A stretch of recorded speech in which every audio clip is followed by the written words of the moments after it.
Like, I grew up with only women in my house, okay? It was me, my mom, and my sister. And then in high school, my mom's best friend and her daughter moved in. So it was just me and 4 women.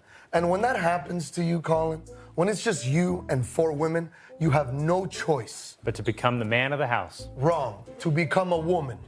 And my mom would be like, Marcelo, how do I look? And I would be like, you look amazing, mommy. As a matter of fact, do me a favor. Go back into your room and walk out again. I want to see you again. Where are you going? The White House? Is my mama going to meet the president? And how does this relate to men being depressed? Nobody breaks celebrities like Marcello Hernandez. From SNL chaos to stories from his real life, these are some of his funniest moments. Well, I know I'm short. And you know how I know? Because when I lie about my height, I say I'm 5'9", which means I'm really 5'7.5". And I'm lying about the half. What height do you say, Colin? Well, I'm 6 feet. Oh, so you're 5'9". No, I'm 6 feet. No, if you were 6 feet, you would say 6'2". I'm exactly 6 feet. Okay, then let's stand back to back. I don't want to do that. Cicadas spend years underground before finally emerging. Marcello's SNL sketch imagines what their first day back in society might look like. So where are you guys going to party tonight? Where we always party, baby. The stump. Yeah. Party in the big old rotten stump. It's going to be lit. Yeah, there's gonna be thousands of thick little cicada butts in there, Colin, just shaking ass and being loud as hell. Let me tell you, some cicada ladies are gonna have my cicada babies. Music can tell you a lot about a culture. Marcello explains why, in his opinion, breakup songs are absolutely no exception. I know.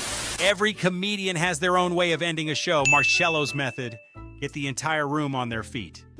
You walk out, every comedian has a walkout song, and you walk out to Bad Bunny. Who, Yes, come on, that's my dude. dude. And I love that, and I love him. Was that always your walkout song? I've been walking out to that song for probably some years now. Yeah. Probably since it came out. I think it's the right beats per minute, you know? There's a certain beats per minute that everyone dances to. It gets the white people going, you know? Zumba. Show me something, Dave. Show me something. Hey. My son don't have ADD, he just like to jump. Yes. How great was the cigarette you ripped after you wrote that? Man, that was a bar. Dude, you have any other bangers like that you're like, that was me? My son don't have depression, he just like the dark. That was a similar one. Marcello once tried ADHD medication to see if it would help. But let's just say, the experience did not go exactly as planned. You know, one year I went to summer school for pre-algebra, and there was a kid in the summer school that his mom let him have ADD. He gave me some of the pills, right? Before a math test for the pre-algebra in summer school, and I didn't study for the test, but I took the pills because I was like, what could go wrong? And I took the pills and I did do the test. It all made sense to me. Wow. The numbers started to talk to me, James. Ooh. So I'm doing that, I'm having the time of my life. I finished the test in 20 minutes before anybody. I turn it in, the guy's like, are you sure? I go, am I sure?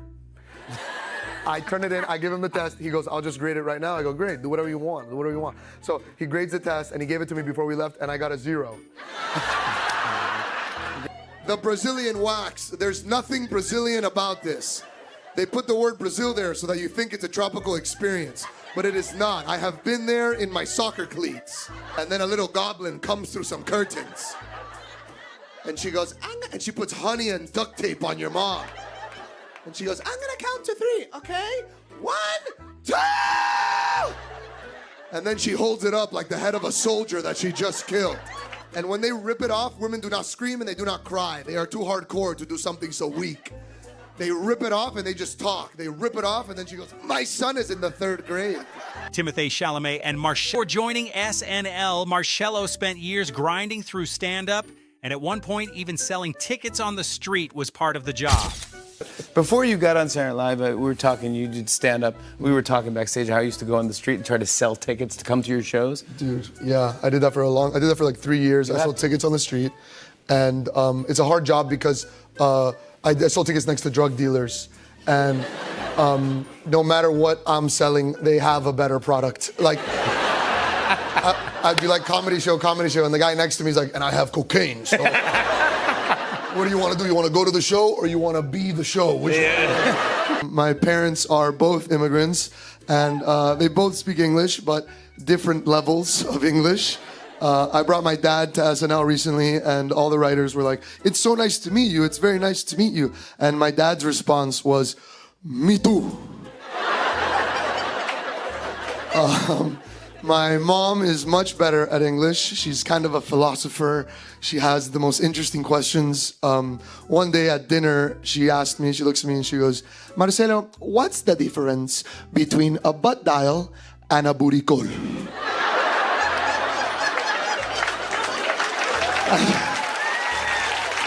I was like, wow, that is an amazing question. Touché, my queen. Marcello once signed up for the most advanced Spanish class his school had. And considering what happened next, I took I wanted to feel smart in school. Yeah. So I took the hardest class that they had, Spanish 1 million. And it was so funny to me because the teachers in these Spanish classes in the Midwest, they have American names, I walked in and my teacher's name was, Seth Meyers. Like something like, just like a name that you knew immediately you were gonna be like, oh, I'm better than this person. And it was just shocking. Like, I remember one of the times, like the first day everybody introduces themselves and the lady's like, "Jake, por favor." And he's like, "Hola, mi nombre es Jake. And yo soy from Cincinnati. And mi comido favorito is pizza." And then I'm like, "No, now me, please, me." And I'm like, "Hola, me llamo Marcelo y soy de Miami. Mi comida favorita es arroz con frijoles con plátano maduro y un poquito de pan empanizado." And then the teacher's just like, "Did you guys hear that? That is your new teacher." behind every great dancer, there's usually a story. For Marcello, it started at a summer camp called Aluja and a movie called Sankey Panky. I went to a summer camp in Dominican Republic called La Yuga, and in La Yuga they had the dance choreographer from a movie called Sankey Panky, okay? And he taught us bachata and merengue and salsa, so I learned from him as well. Before you made it big. You know Sankey Panky? I don't know Sankey Panky. You don't know Sankey Panky? I don't, but I feel like you could teach me. You don't remember? Of course, many people know Marcello as Domingo. The SNL character became so iconic, it even got him arrested at a Sabrina Carpenter concert. Then Sabrina Carpenter, the Sabrina Carpenter, has you arrested at her concert and brought on stage. Come on. How fun is this? Look at this. Yeah. Oh my God. The goatee. Yeah, What is that like having a character outside of SNL just get totally recognized like crazy? It was insane. I had never imagined that it could be something that crazy. And then I put that picture up with Sabrina, and then a couple of my aunts were like, "And why have we not met her?" Yeah, no. Look, I'm not really Domingo. Yeah, no, that's not. It's a character. Yeah, that's a wig. Traveling abroad can lead to some serious cultural misunderstandings. Marcello found that out firsthand. Not every SNL sketch makes it to television. And in this next story, Marcello reveals one sketch that probably should have stayed buried forever. I've got an SNL question. Is there a sketch that maybe you were like, "This is my baby, I love it, please," and it got cut, and you were like, that's probably for the best? Oh yeah, many. I'm scared because some of them I want to bring them back. Okay, I want to fix it. Oh, I wrote one where me and Keenan are bathroom attendants, but we're actually aliens. It was literally like us being bathroom attendants, and someone comes in, and someone walks out, and we're like, "We hope you enjoyed to pee with us, sir." And that was the reaction. No good. That's like when you're off the edible and you're like, "This is so funny, I have to write it down." Crying. Yeah. We wrote a thing where we said that we tell some guy, we're like, "The toilet will accept whatever you give to it." And then we thought that was hilarious, and it really was not. Stuff when your parents are immigrants, they make you feel bad about everything, It's their job. That's what they do. And I never knew what I was gonna tell my kids, you know what I mean? What am I gonna look at my kids and say? It was tough. It was tough when the Uber didn't get there. You probably don't even know about Uber Pool, do you? No, but now, with the pandemic, your boy got a struggle story, okay? Are you kidding me? I cannot wait to look at my kids and go, "You don't know what it's like! We didn't have toilet paper!"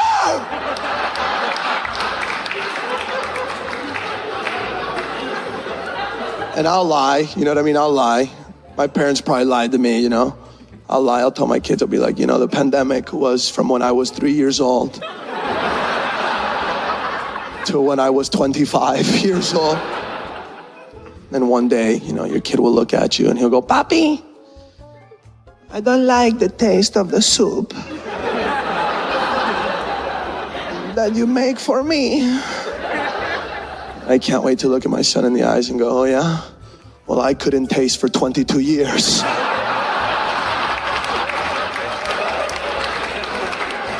So maybe eat the soup. It's very interesting to be as Hispanic as I am and then to look this white. My name is Marcello Hernandez Gonzalez, but I look like Timothy Chalamet, okay? I look white, dude. I look like a white TikToker. I look like my parents make a bunch of money and I make even more money. Just with a tripod in my room, just...